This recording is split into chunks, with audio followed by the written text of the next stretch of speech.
Tollywood young hero Ustaad Ram Pothineni కొత్త ప్రయాణం start చేయబోతున్నాడా అంటే అవుననే మాట వినిపిస్తుంది.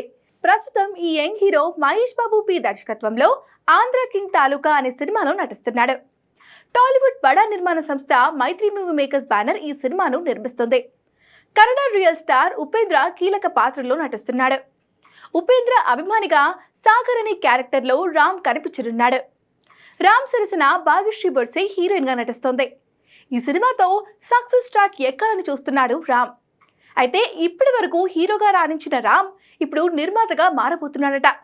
ఇప్పటికే నాని లాంటి హీరోలు నిర్మాతలుగా దూసుకుపోతున్నారు. రామ్ చరణ్ లాంటి స్టార్స్ ఇతర ప్రొడక్షన్లతో కలిసి సినిమాలు నిర్మిస్తున్నారు. ఇప్పుడు రామ్ కూడా త్వరలోనే సొంత ప్రొడక్షన్ హౌస్ ను ప్రారంభించబోతున్నాడట. ఇప్పటి వరకు శ్రవంతి మూవీస్ బ్యానర్ పై తన పెద్దన్న కిషోర్ ఆధ్వర్యంలో సినిమాలు చేస్తూ వచ్చిన రామ్ ఇప్పుడు పూర్తిగా నిర్మాతగా మారబోతున్నాడని సమాచారం. తన ప్రొడక్షన్ హౌస్ నుండి వచ్చే తొలి చిత్రానికి ఓ యువ దర్శకుడు దర్శకత్వం వహించనున్నాడట. త్వరలోనే ఈ సినిమా ప్రీ ప్రొడక్షన్ పనులు మొదలయ్యే అవకాశం ఉందట. వచ్చే ఏడాది నుంచి షూటింగ్ ప్రారంభం కానుందని సమాచారం.